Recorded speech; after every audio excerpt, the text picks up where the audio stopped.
Hey, Oz. Hey, Curtis. What movie we watching this week? This week, we are going to watch the movie marriage of Game of Death, plus Aeon Flux, the cartoon. Love it. And Dead Alive. Ah, that's a good combo. This week, we are watching Kill Bill Volume 1.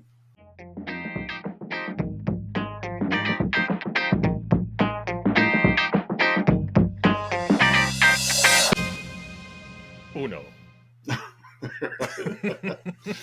Yeah, the Dead Alive for two reasons. One, they thought she was dead and she's alive. And two, there's a lot of blood. Yeah, there's a lot of blood. blood. There's one person taking down an entire ballroom full of people that leaves a lot of blood. So, is Johnny Moe like number 88 of the Crazy 88, or is there the 88 plus Johnny Moe? Or is he the first of the Crazy 88?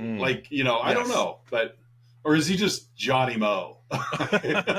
Everyone else is numbered, and then there's Johnny Moe. And then there's Johnny Moe. 34, go. 72, you. So, welcome back, listener and viewers, to another week of Let's Talk About Flicks, the podcast where we take a monthly theme, wrapping up Rhyming Titles Month. It's been a fun month. It has been a fun month. We've been all over the place. Yeah, we really have. And so, here's the quick recap. We started the month with Action Jackson. Action Jackson. Axon Jacksons. Axon Jacksons. Then we had Be Kind Rewind, then Super Troopers, Hot Shots exclamation point last week, and finally Kill Bill Volume 1. Bill. Yeah. So good time, good month. But yeah, we're coming to an end after this episode, and we'll reveal next month's theme at the end of the show. I'm one of your hosts, Oz. I am the other host, Curtis. And before we get rolled along, we do want to give a shout out to our Patreon subscribers, Don S., Aaron A., Mandy K., and Melissa L. Thank you again for your patronage. Thank you from the bottom of our hearts. From the top of mine. Just bottom of mine. Yeah. The bottom has the most love. It's true. Love is heavy, it sinks. Yeah, but it's like sedimentary love. It seeps in around the cracks. It's the leftover love. But there is a link to Patreon down below if you'd like to hear us talk about how much we love you. Especially next month, being February. Yeah, being February. So, we will get to that in a moment. This is my month. So, Nope, not my month. It's my week. It's my week. Yes.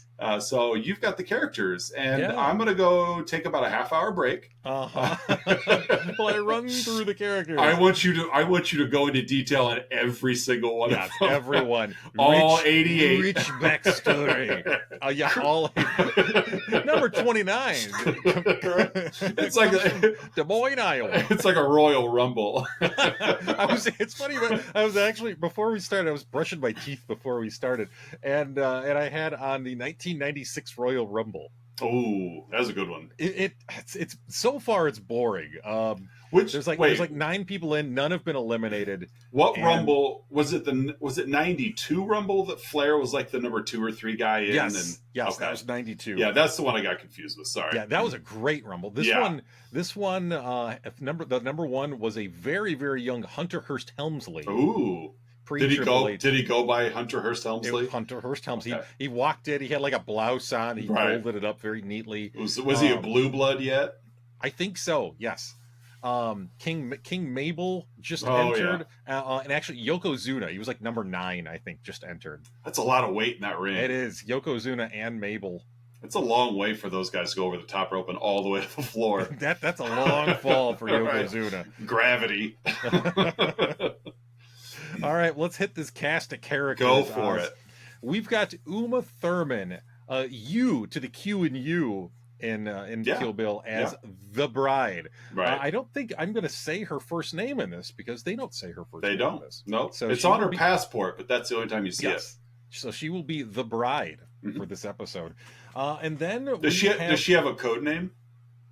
She does. Yes, thank you. She is codename Mamba. And that Black Mamba. Yes, Black Mamba comes from the Deadly Viper Assassination Squad, Divas, of which she was a former member.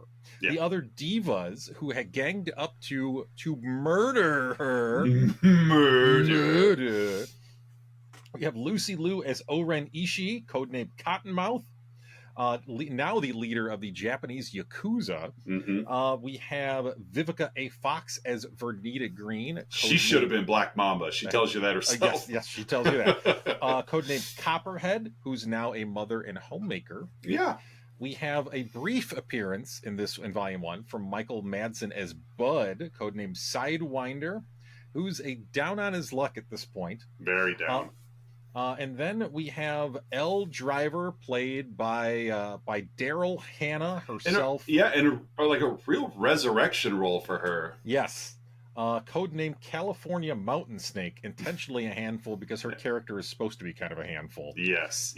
And then we have the leader of the divas, the titular Bill, played by David Carradine. I guess this role was offered to lots and lots of people. Yeah, I saw that. Burt Reynolds and Jack Nicholson was up for it. Yeah. Somebody who Quentin Tarantino wanted to cast but couldn't for scheduling reasons was Warren Beatty. Oh, I was going to thought you were going to say Bobcat Goldthwait. Chris Elliott as Bill.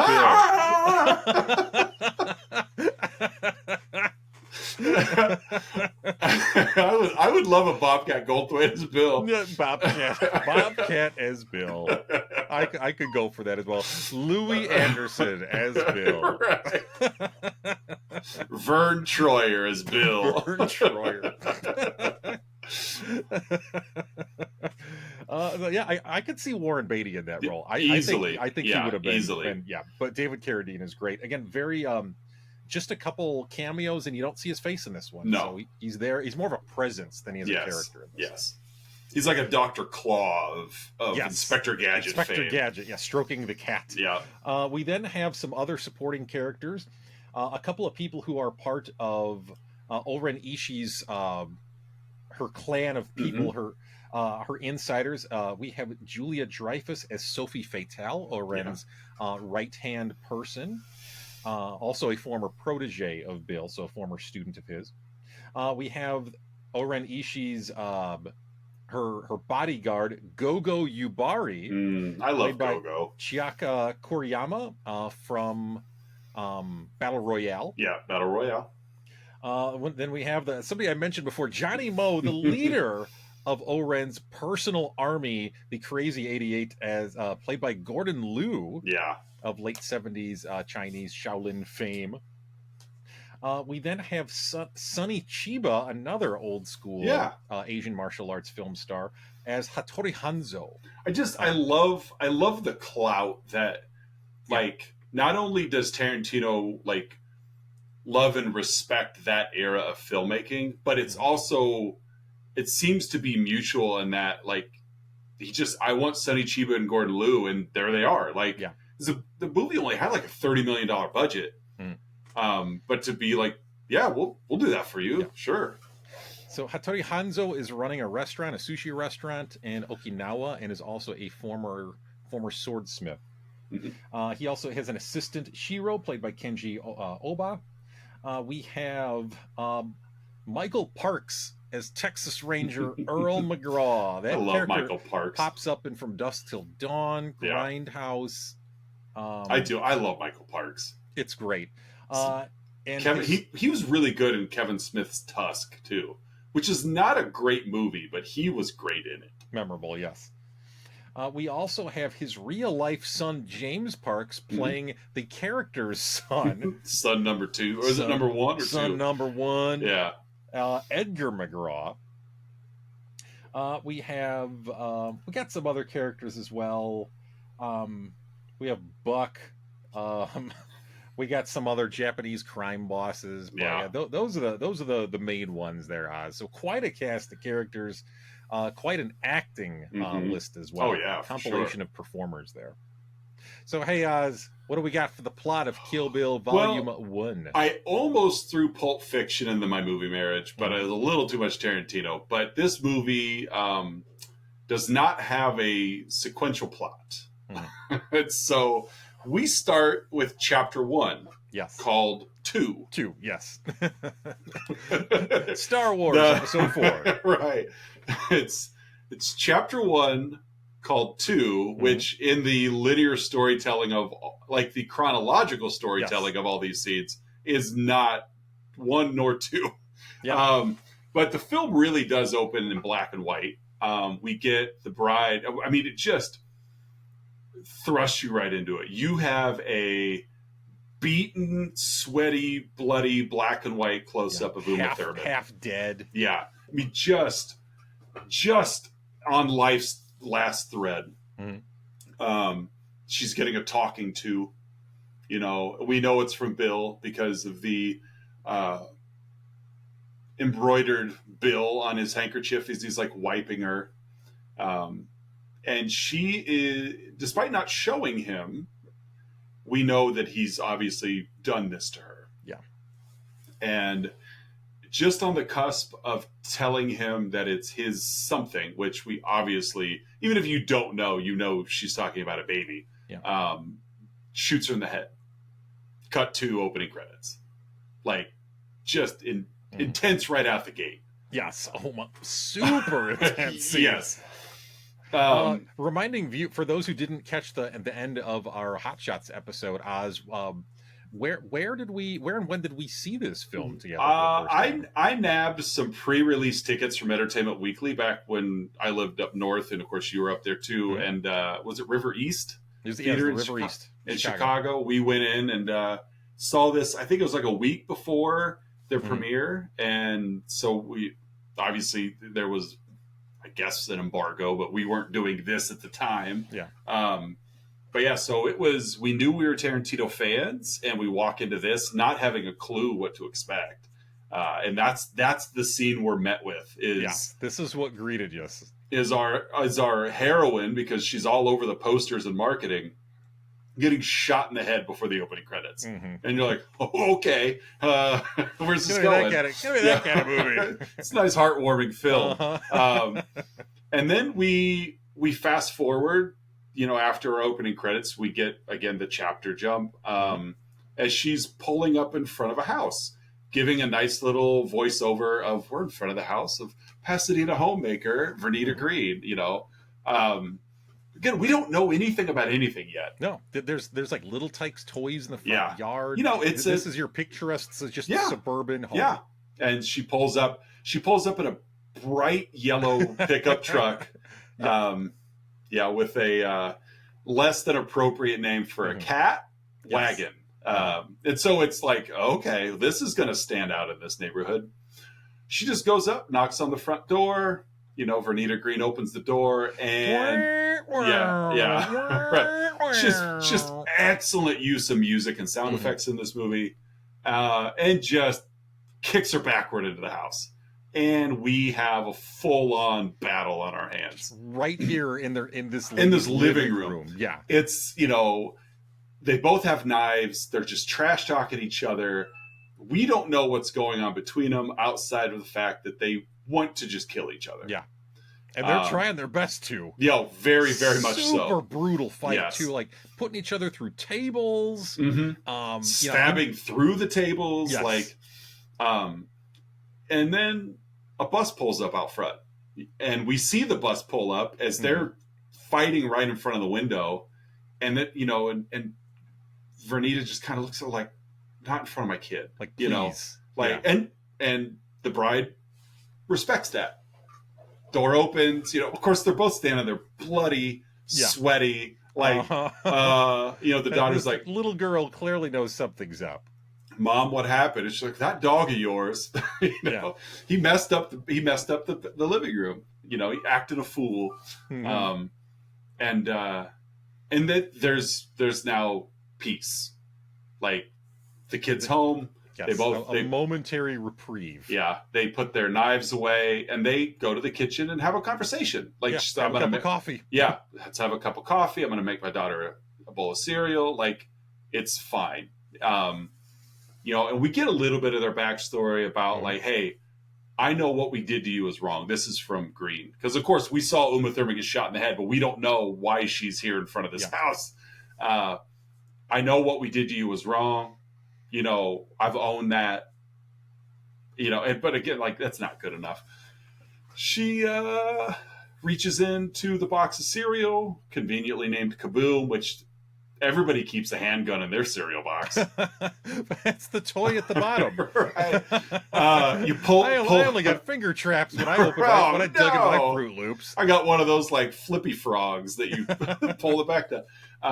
But pulls the cereal box on her. It takes a shot. Well, Uma Thurman throws a knife at her and kills her. Yeah. Like gets her right in the chest. Boom. Yeah, the shot misses and it's just bang, throw, done. Dead. Yeah. So Vernita Green is dead. Uma Thurman, the bride. The daughters watched all this. Of course, there was a gunshot in the house. Of course, she's going to respond. She just tells them like, "Hey, if you ever want to seek revenge, let me know." Get it. Like I get it. I'll be there waiting. And Nikki saw all of this. That's the end of chapter 1. Like, go to chapter 2, which jumps back to Uma Thurman being in the hospital. Yes.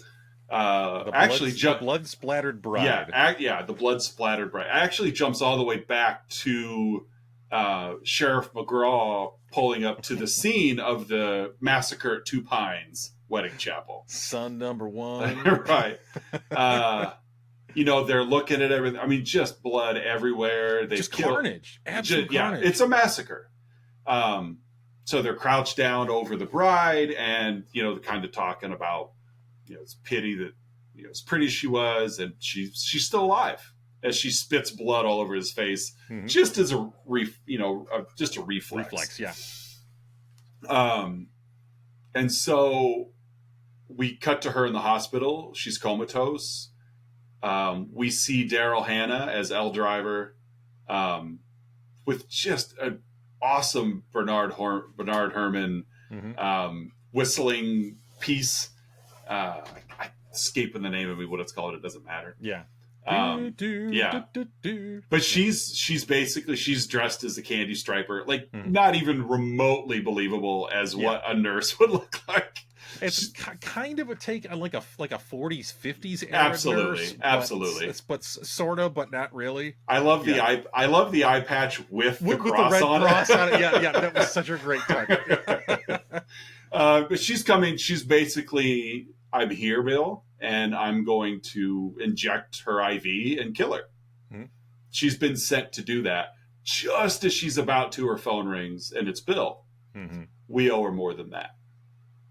Back off. Of course, Elle just loses it on him. Yeah, you just hear like you cut to like Bill's perspective. Yeah, and you just hear her just scream. Yeah, it's like what Schwartz's mom was screaming when Ralphie's mom called. Mom. What? Exactly. That's what Elle Driver's screaming at Bill like.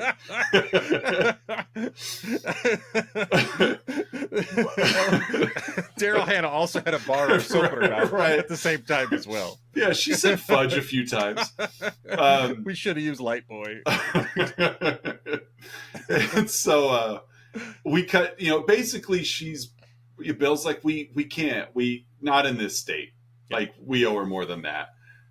4 years later, after being shot in the head, she wakes up from her coma. And it's like a mosquito bite. She just jumps up basically. Yeah. Immediately reaches down and feels that she's no longer pregnant. It was such a harrowing. Yes. Oh God, just sad and just awful scene.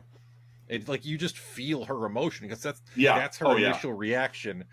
After she takes just a quick second to orient herself, she reaches her, she touches her belly, and upon the realization that she's lost her child, it was devastating. Hard. Devastating. And then to top it off, like, let's leave the camera on her. Like, kudos to you, Uma Thurman, to just carry that emotion and that weight. It doesn't last long though because she hears somebody coming, so she goes back, fakes being in a coma. Turns out if we didn't think it could get worse, it's Employee of the Month Buck, who basically has been selling her comatose body to people to come have intercourse with. Yep. Pretty rough sequence here. Yes, it's very disgusting, including a very disgusting bottle of Vaseline that he tosses. Mm-hmm. It's just gross. The guy playing the truck driver. Yeah. The truck driver is one of those guys from Adam Sandler. Yeah, he's one of Adam Sandler's stable guys. Yeah. He's well, it's gross. Ugh. So he climbs on top to do what he came to do, and of course meets an assassin that just woke up. He's dead. It cuts like the orderly is left. Yeah, Buck's and gone. It cuts just for a split second, and she has bitten. Oh his yeah, lip it's like and stretched it like 6-8 inches down. It's like Plastic Man. Like and you don't see how he dies, but like, right. It just cuts. He's on the ground, and there's just blood everywhere. Yeah, he's just dead. Oh. She goes to hop up out of bed. Of course, she has had instinctively. Yeah, she's had no time to process what's. Like, even what kind of physical state she's in. Well, she has no idea how long she's been there. That's what I mean. Yeah, like, she's completely atrophied, falls to the floor, but still has enough to get out of the way as Buck, who heard the yelling from the truck driver, or no, he just came to check on her because it was like, you have like 20 minutes or something like that. He comes back, sees him dead, sees her gone. Well, she's got a little penknife or whatever, slices his Achilles, drops him. Of course, she thinks he's in on it, so she So she drags him over to the door, starts just slamming the door on his head, and even like this actor just, I mean, the way he's flopping around because it's like, oh my gosh, just pain. Yeah.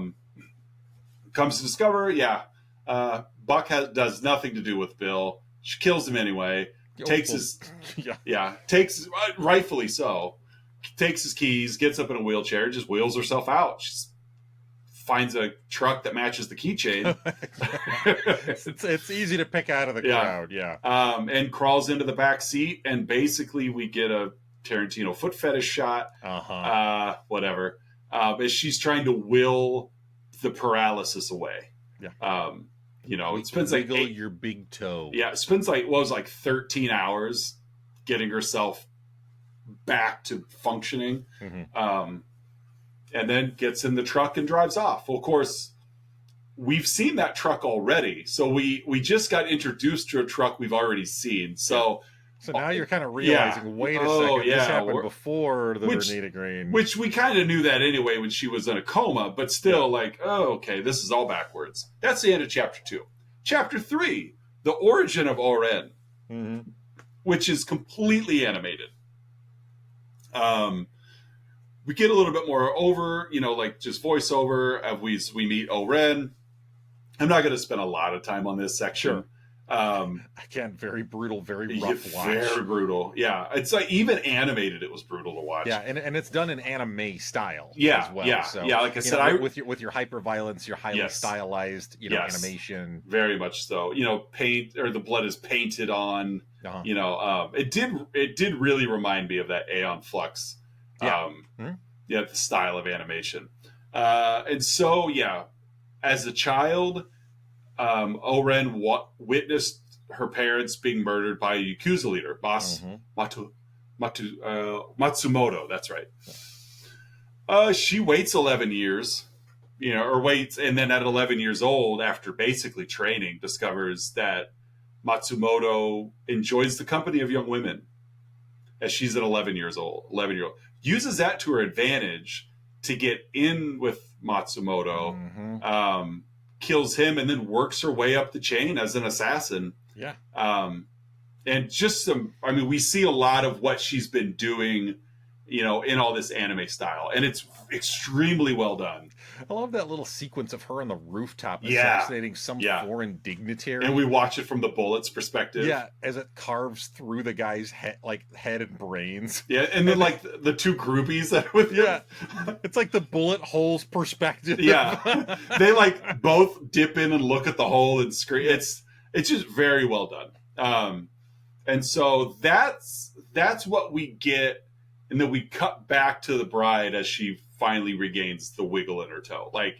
It's like instead of watching her try to get rid of the paralysis, we get the O-Ren backstory. Yeah. So she takes off, and we go to chapter 4. The Man from Okinawa. Mm-hmm. This is my favorite scene in the movie. Yeah.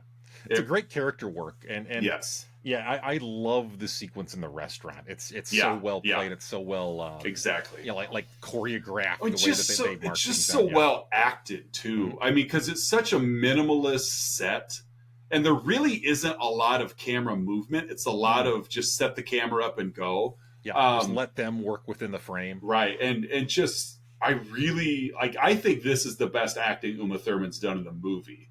Was this just bright and cheery? You know, I'm just a tourist, and yeah, like she puts on a character, very much so, to kind of feel out the scene, because it's the sushi restaurant is run by a famous swordsman, Hattori Hanzo, who a famous retired swordsman, who obviously is not advertising his past work. Yeah, so she, like you said, she pops into the sushi bar, you know.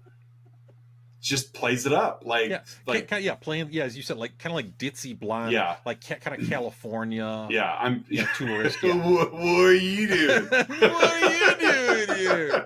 I took the 405 to Encino. Not playing the Californians, playing all California. Stuart. Oh, very good. I don't think Sonny Chiba could have kept up with that. Fred Armisen was there. Kristen Wiig was there. Keith Richards was there.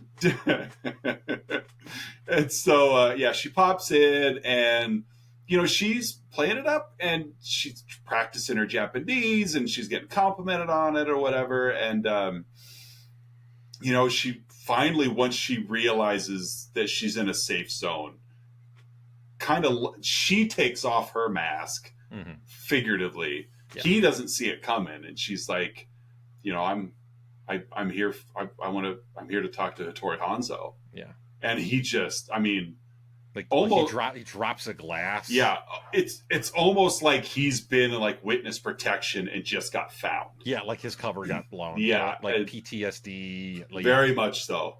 I need Japanese steel. Yeah. That's what she says. And so they go upstairs. She kind of gives him a little bit of information, but basically it's like, hey, because he's like, I don't do this anymore. Yeah.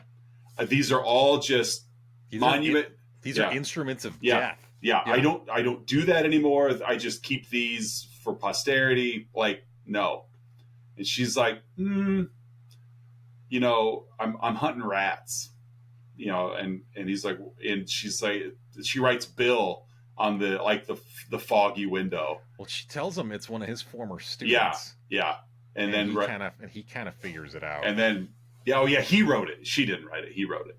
And he's like, give me a month. You know, like that's all you had to say. Yeah. Is Bill. So, you know, and you don't need his backstory on that. No, you just know, realize how guilty he feels, how responsible he feels for this monster that he's sort of unleashed on the world. Yeah. And so he's like, okay, give me a month, you know, come back in 30 days.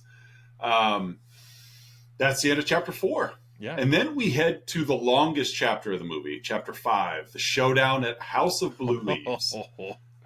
What a sequence. Oh my God. It's like to go from that soft, almost romantic chapter 4. I mean, shot in like soft focus. Yeah. And even the score behind it was just very nurturing. Like it really was this blossoming scene for her.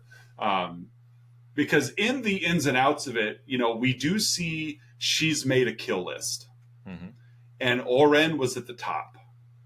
And so while we saw Vernita Green, who was number 2, get killed first, we are now at the part of her story where she's still working up to do this. Yeah. She's not fully back to her, you know, assassin revenge self yet. So the bride heads to Tokyo. You know, we meet O-Ren Ishii. We get some more backstory on how she's overtaken the Yakuza. They all respect her, except for one guy. We see her at a meeting. Yeah. Oh, yeah, with the heads of all of the Yakuza. Right. And one of them is very not okay with as the RZA would say, a half Chinese, half Japanese, half American. Yeah.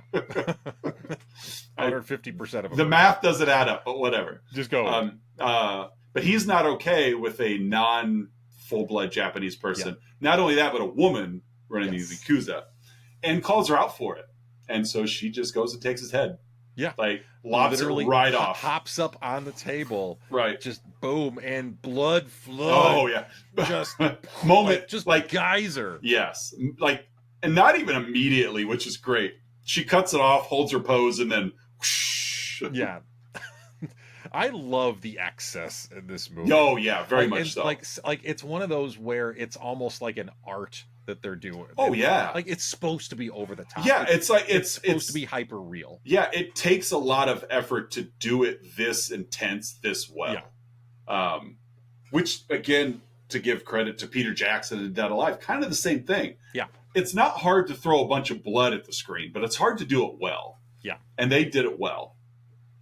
So, yeah, O-Ren and her army have, they've come into this bar, basically. And they're doing their thing. Like, she's... Burn it, burn, burn, burn, burn, burn, burn. And it just... Everything about this scene is cool. Like, everything about this chapter, you know, like you said, the soundtrack, just the Bruce Lee outfit on Uma Thurman, like top to bottom, it's just so well choreographed. The yellow motorcycle, that yellow crotch rocket. Exactly. Yeah. It's like, where'd you get it? You don't have a job. The budget rental had it. I want something real compact. Got it from the Tokyo airport budget rental. Avis. And so she shows up at this same kind of bar, I guess they're at. Well, she tailed Sophie. That's right. Tailed Sophie. Pulls up right next to her. Tailed Sophie goes to this bar. O-Ren and her crew, they're just having a good old time. You know, she's smiling, laughing, or whatever. You know, Go-Go's there and Johnny Moe's there. Like, it's just a fun time. Yeah. She thinks she hears something outside, which of course she does, because the bride is standing right outside the door. Mm-hmm. Whips this penknife of sorts. He, of course, doesn't hit her. Tells Go-Go to check it out. And the bride is like, somehow gotten herself up into the rafters. It's like holding herself up there. Yeah. It's just so, like, again, extreme, but whatever. Like, we're already there in this movie. Yeah, you may as well lean into it. Yeah, so go for it. You know, nothing to be seen. And then Sophie goes to the bride goes to the bathroom to kind of change out of her biker suit into the same suit, but just not a biker suit. Yeah. Into the Bruce Lee Game of Death suit. Yeah. And then Sophie goes to the bathroom and she catches Sophie's ringtone and recognizes that ringtone from when she was being massacred. It's like Sophie took a phone call during this, like, massacre at her wedding. And so recognizes that. Well, that's her in. So takes Sophie, goes out onto this giant dance floor, basically, and just yells for O-Ren. I love that scene. It's just it's like a profile shot of the bride's mouth, just in this, like, deep commanding voice. O-Ren Ishii. Yeah, just calls her out. Yeah, and while hiding behind Sophie, like, to where at sword point. Yeah, O-Ren knows exactly who it is. Like, immediately. So she steps up behind Sophie, just lops her arm off. Clean off. And she wails. Oh, my goodness. I don't know what kind of acting talent it takes for somebody to act out having your arm lopped off. They really cut it off. Tip of the cap to Julie Dreyfus. Yeah. No, they really cut it off. He sold that. And this is where the fight ensues. Like, you know, the bride is like, essentially, let's go. To which O-Ren's like, okay, let's go. She's got about a half a dozen. Yeah, she doesn't have the full 88. Yeah, so there's like 6 or so. She sends one person down. Yeah, and the bride just it doesn't make it like dent. Immediately just cuts the guy's sword off and then runs him through with her sword and lifts the guy over her head at sword point. Yeah, but she sends 2 more down, and they barely make it to the bottom of the stairs before she's got these 2 chopped down. And so she's, essentially wiped them all out. And then she sends Gogo down. Mm-hmm. And Gogo just cute little Japanese schoolgirl, like really leaning into it. Yeah, that's the bit. Hi. And she's got like a morning star with her. And she puts up a fight. And even the bride is like, Gogo, I know you feel you have to protect her, but walk away. Like, I beg you to walk away. And you call that begging? Like, Gogo's like, we're not messing around. Mm-hmm. And really gave her arguably the strongest fight anybody had given her in the movie. Because she was healthy. Yeah. Yes. I remember the first time we watched this, and like this particular, little fight scene within the bigger fight scene so brutal. Oh yeah, especially it's towards the end where Gogo gets the chain wrapped around her neck, and I don't know how they did it with makeup and whatnot, but Uma Thurman's eyes are just bloodshot red. She's about to die. Yes. Like she's asphyxiating right there on screen. But they had broken a few tables and their table hopping dancing they've been doing. Mm-hmm. And so there was basically a table leg with nails on it and drove it into the side of Gogo's head, killing Gogo. Which I love how when Gogo falls over, that table leg with the nails is like sticking up in the air out of her head. Right. Yeah. It's just that attention to detail. It's like, man, like even falling down a dead body, that was brutal. But like, if it weren't for that, she probably would have killed her. Yeah, like that would have been the end of the bride. Away. Yeah, it would have had to redo that sequence with Vernita Green. It's a really changed the zombie bride. What are you doing here? What are you doing? It's so. But now we've got the bride she's battered at this point. She's been cut. She's been beaten.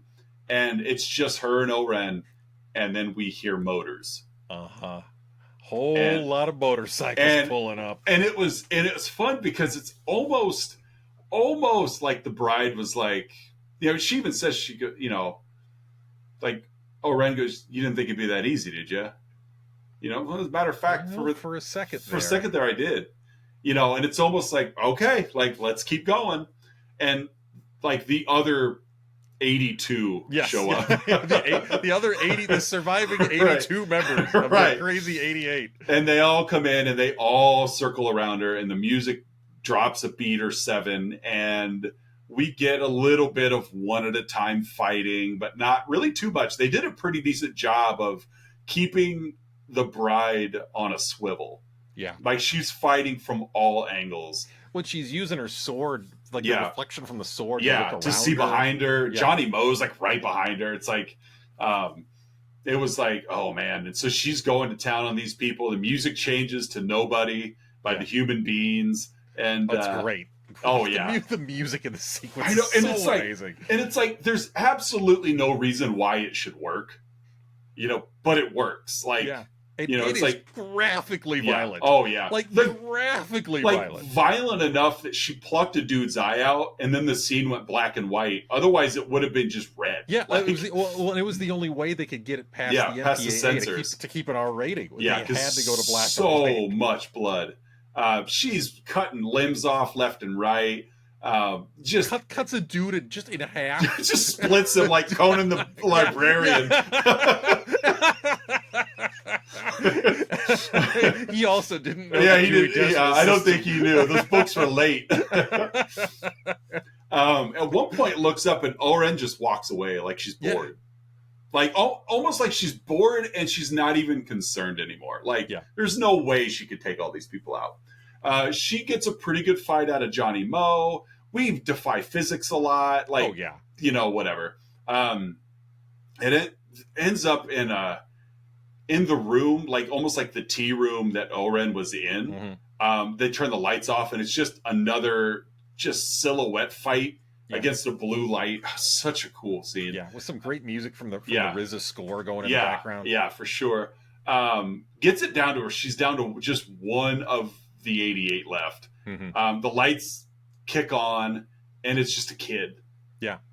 And she doesn't kill him. She just spanks him. He was the 88th member. Yeah, exactly. He's new. They go in age order. Right.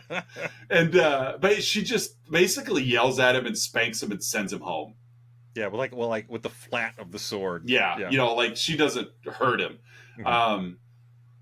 Kind of steps out, and tells everybody that's still living but rolling around limbless, almost like, you guys get out of here. Yeah. You get to keep your lives, but I keep your limbs. Yeah. Yeah.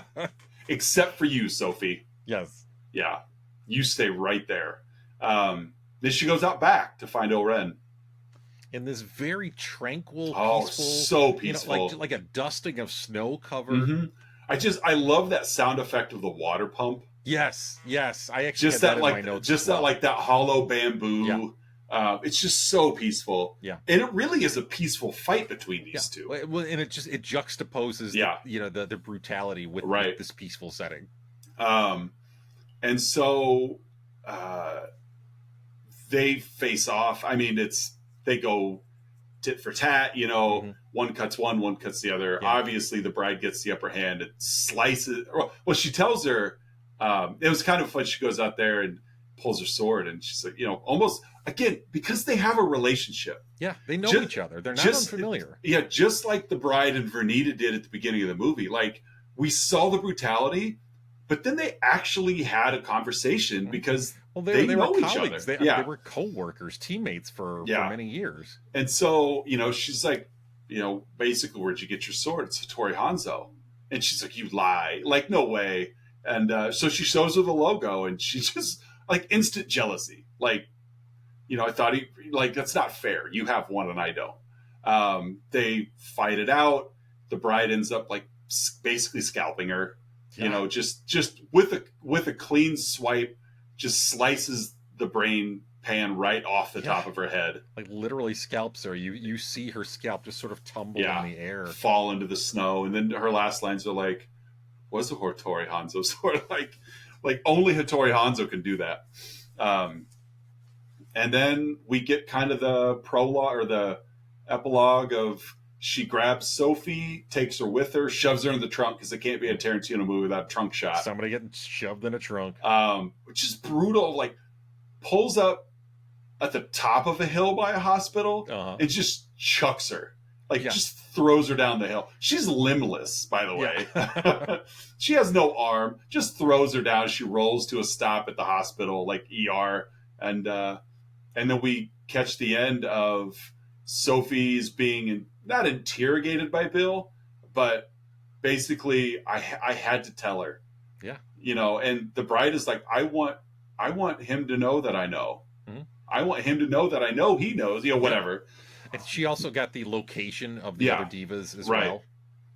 And so, and Bill ends with, does she know the kid's still alive?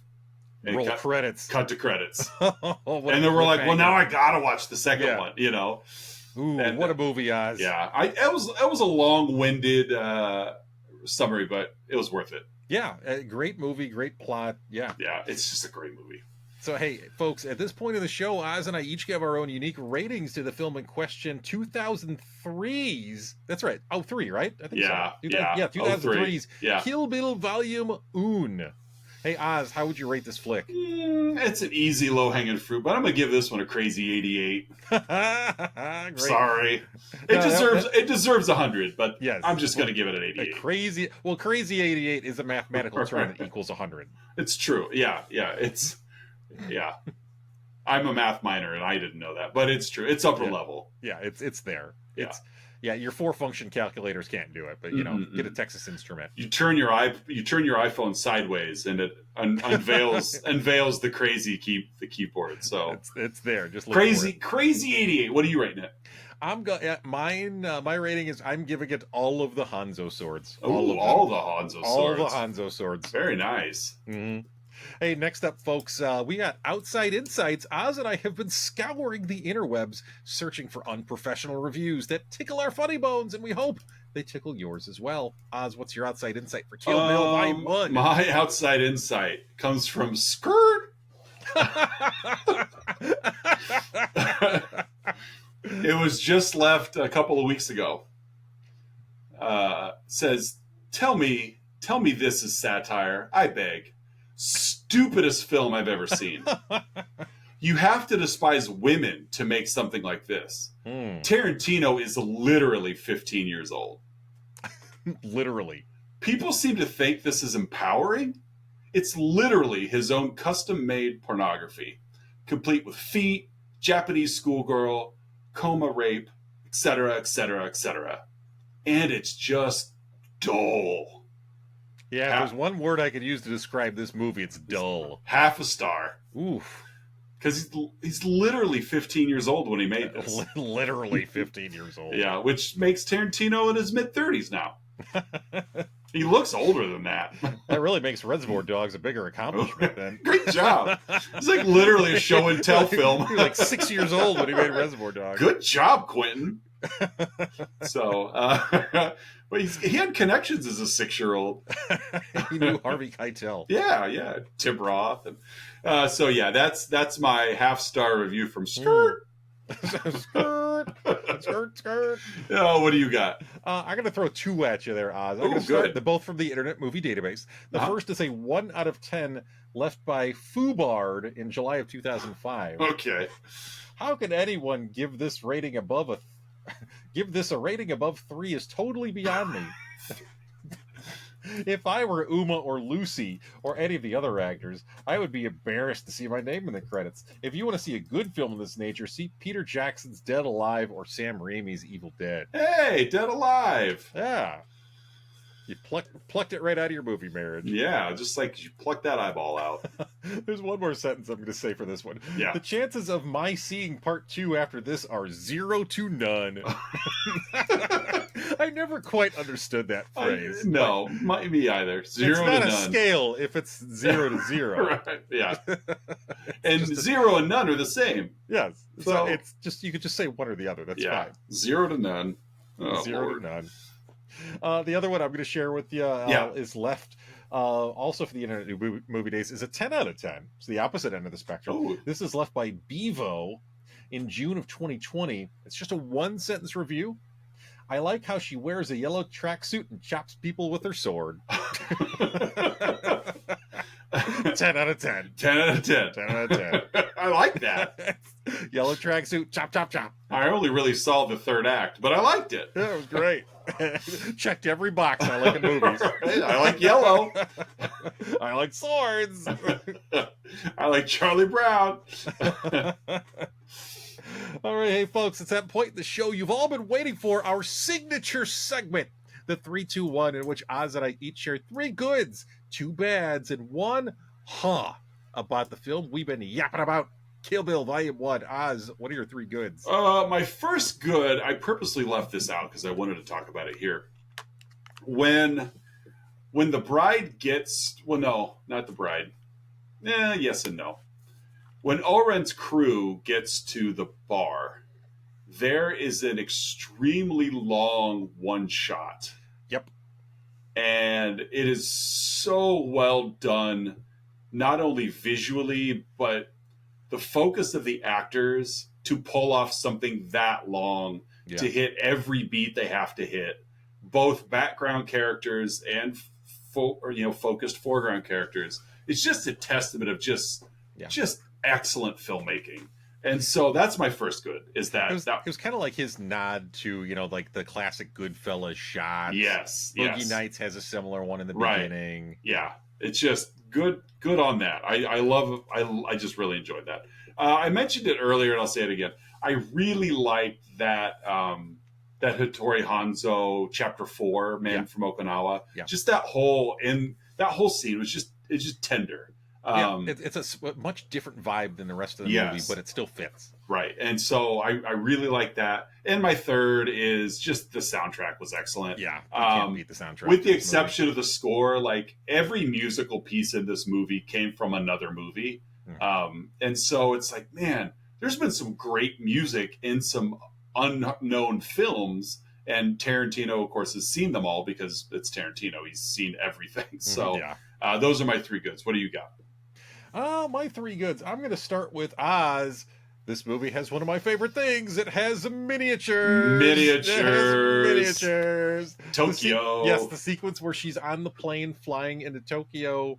It's a miniature, skyline. It's a miniature plane. There's even a little miniature street with miniature cars moving. I love miniatures. It's fun. And this movie, I think itself, it's supposed to be a little aware that it's a miniature because this movie lives in hyper realism, right? So it's just real enough, but then goes beyond. Yeah, like any of the air travel scenes, like whenever they would cut to the profile shot of the plane in the air, no one was thinking you were really watching a plane fly. Yeah. But it's whatever. Well, and as the plane approaches, it flies directly over Tokyo, like between buildings. Yeah, we're just gonna land right here. Yeah. I'll also kind of tack onto this, just some of the other plane stuff, like she's on the plane and her sword is in the seat next to her. Yeah. And she just walks it through the airport. Right. It's fine. Yeah. It's mine. It's okay. Yeah. They're all probably oh, that's a Hanzo sword. It's fine. Yeah, it's Hanzo. Yeah. She got it at the airport Annie Ann's. Well, yeah, it was free. Well, I think she had enough punches on her card that she got a free sheath. She went to the Hudson News to pick up a USA Today. Right. And that sword was there too. Yeah. So that's my first good. My second good, let's go with just Uma Thurman and Zoe Bell both. I feel like you have to also include Zoe Bell. Absolutely. Who is Uma Thurman's stunt double in this movie, who went on to have a lead role in Tarantino's Death Proof in the Grindhouse. Yeah. Yeah, the second half of that movie, yeah. Yes. But they both played this character, and Uma, as you said before, I agree. I think is arguably the best acting of her career. And Zoe Bell, oh my goodness, I don't know how in the world she does some of the stuff. I read in the trivia that even in that Hattori Hanzo scene where he throws the baseball at her and it gets Zoe Bell literally cut the baseball in half with a sword, and he had to be 15 feet away from her. Oh yeah, throwing a two-seam fastball at her. Good for. I don't know if Sonny Chiba's got heat, but still, it's 15 feet away. It's 15 feet away. Yeah. So not a lot of reaction time there. Yeah, good for her. Yeah, so that's my second. And my last Oz, this is just a super subtle thing, and I think you and I both noticed this the first time we saw it. Right at the beginning. So we're past the initial El Paso scene, and we're in Vernita's house, and they're in the middle of this fight. And the bride ends up behind Vernita's couch, and Vernita runs into a different room, and the bride goes after her and jumps over a couch, and you just hear this little whoosh sound. Oh yeah, as she jumps over. And I think that moment when you heard this this unnecessary sound effect, right, just to up the hyper real action. I think that's kind of when you and I looked at each other in the theater and all right, we are in for a ride. This is going to be fun. Yes. So, especially after that opening brutal scene of watching a woman get shot in the head. Yes. After she's attempting to announce that she's pregnant. Whoa! And then it's just kidding. We've got a little Scott Pilgrim to go with it.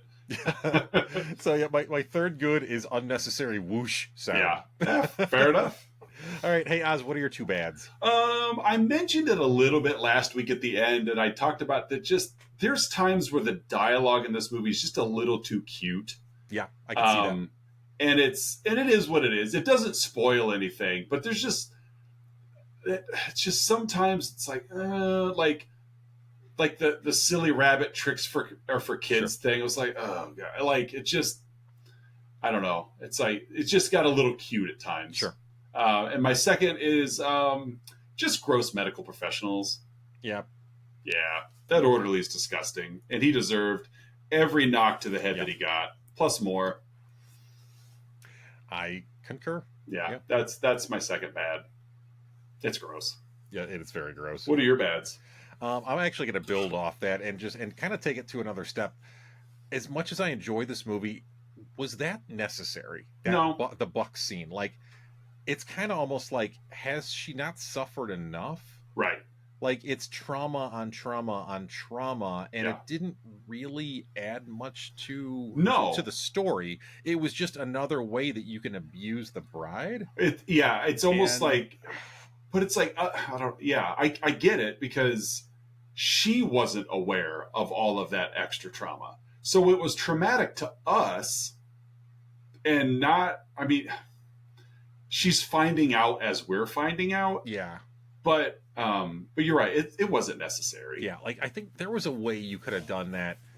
Like, if you still wanted to have like a gross orderly, I think there's a way to do that without literally,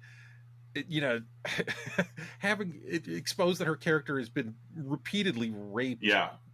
Because comatose over the course of 4 years. Like, I understand that you have to establish Buck as a bad person, to justify our hero killing him and taking his truck.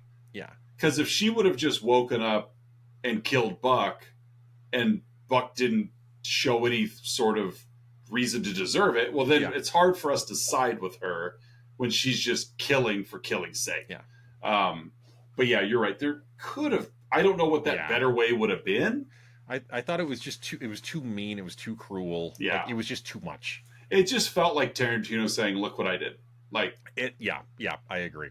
Look how mean I can be. Yeah. So that's my first one. It's I just thought that whole sequence was unnecessary. Could have been done in a different way. And the other one, my other bad, is just seeing Harvey Weinstein's name in the credits. Yeah, it's gross. Speaking of gross. Yeah. For all we know, it was his idea. You're not wrong. Yeah, I know. God. I got an idea what you can do here, Quentin. Hey, listen up, Q. Yeah. Yeah, that guy's disgusting. And, yes. Yeah. So that's a lot of gross in our bads. Mm-hmm. So that's my two bads. Hey, Oz, what's your You kind of foreshadowed it a little bit, which is fine. But why was the bride allowed to carry her sword on the plane? She bought a ticket for it. I guess, because it's just, it's right here. Who knows? I guess it's Japanese Airlines, so... It's her emotional companion sword. Exactly. It's my support sword. Like, it's got a little orange vest on it.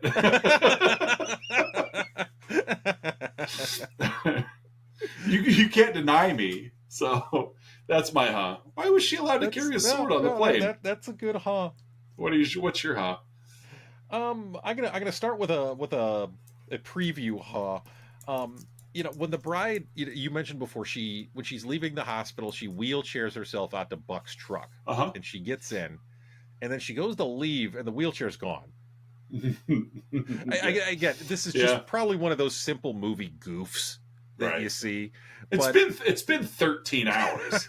Maybe it just rolled away. Who knows? Like, someone on the next shift clearly was like, "Oh, well, I don't know why this is here." It's like when you find a shopping cart just randomly somewhere. Like, do you really push the shopping cart 7 blocks from Walmart? Like, you just return it just because you're supposed to. My real is this movie is it features Tarantino's longtime editor Sally Menke. Mm-hmm. I happen to have that exact same last name. Sally Menke. Curtis Sally Menke.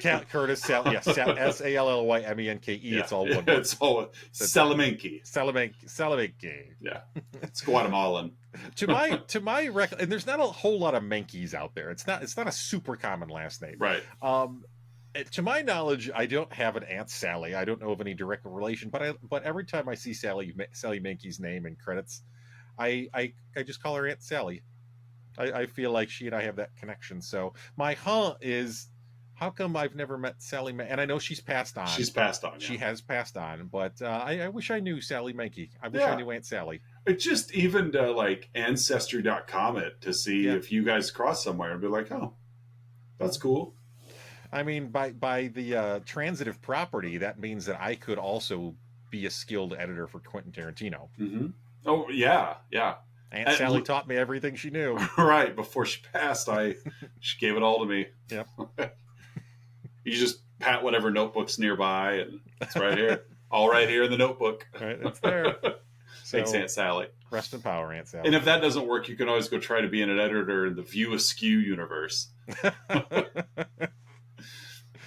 So, hey, that's my that's a wrap on Kill Bill Volume 1. And Oz, that's a wrap on this month on rhyming titles. We've done it. This was a 5-weeker. We made it. Something that's been in the cooking for a while. We finally got rhyming titles. We've really been looking forward to that month, and we did it. We got a lot of good months coming up, too. We do.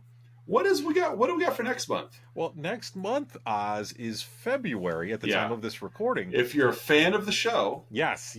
All of our longtime fans will know what's coming next. All four of you. One of them's got an inside scoop. Yes. So February, the month of love. Yeah, that's right. To celebrate the month of love, we turn things over to our wives. Yeah, my wife.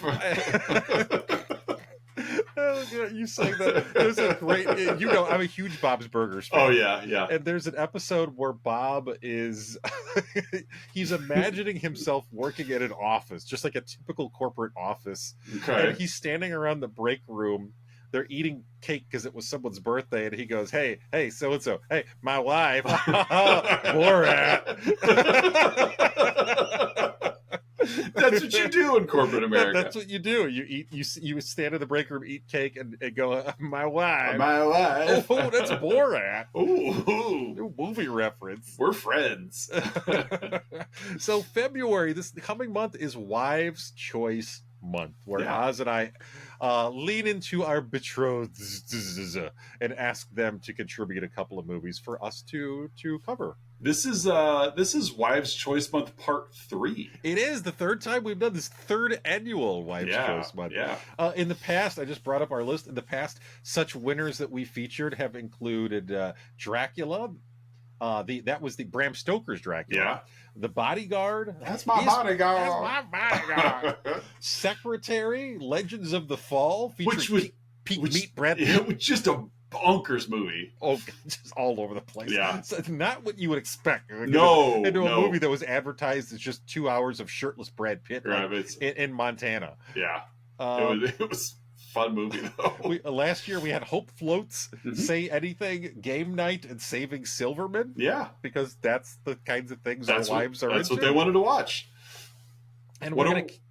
What are we kicking off Wives' Choice with? It's your week, so what is your wife chosen for us to watch? So my wife, Borat.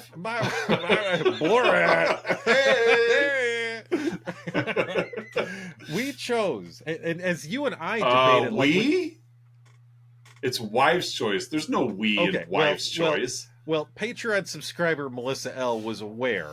She was in on it. That we were ending Rhyming Titles Month with Kill Bill Volume 1. And so we're like, hey, why don't we start Wives' Choice Month with Kill Bill Volume 2? Yeah. So we're going to flow right from one into the next, kick off Wives' Choice Month with 2004's Kill Bill Volume 2. You just want to do it right now? No. We got some other fun stuff, really wide variety of movies. Yeah, very much so. Yeah. Yes, very much so. Mm-hmm. But I'm excited to watch all four. 2 I've seen in their entirety, 2 I have not. Mm-hmm. The last 2 weeks I've not seen in their entirety. I was not aware that you didn't see week 3 in its entirety. No. The last one I have also never seen. And so my wife is very excited for that one. She mentioned that one a couple of times, but every time Wives' Choice Month shows up, she forgets about it. I actually had that title down in a future month. Uh-huh. And when she was really struggling to find a second choice, I mentioned, you had mentioned this before. She was, yes, that's what I want to watch. I'm like, okay. I've seen enough of it to know what's going on. It's not a bad film, like from parts I've seen of it. I think it gets kind of a sappier thing, but there's more to it than that. It's a fun movie. So Not very not delicious sounding movie. Yeah, not a Saving Silverman type of fun movie. Well, what is? Right. But it's still a fun movie. All right. So, we will be back next week, kicking off Wives' Choice Month with Kill Bill Volume 2. All right. That's good, because when I saw that on the docket, I was like, good, because you watch part 1, you kind of then want to watch part 2. And so it's like this just flowed really nice for us. So it'll be, thank you, Patreon subscriber Melissa L. Tip of the cap to Patreon subscriber Melissa L. Yeah. So we will be back next week, social media wise. You can find us on Facebook, Instagram, and Twitter. Link to Patreon is down below in case you want to join and have your name shouted through speakers worldwide. Hey! As we have listeners all over the globe. All over the northern Illinois area. Well, and the far northwestern Indiana area. That too. So, so we will be back next week to cover Kill Bill Volume 2 to kick off the 3rd annual Wives' Choice Month. There's been more Wives' Choice Months than there have been World Wars. Oh, it's more successful. It just shows I think people like it more. It shows you love is stronger than war. It is. Love trumps war. That's right. So, all right. Well, you guys have a good rest of your week, and we'll catch you next week with Kill Bill Volume 2.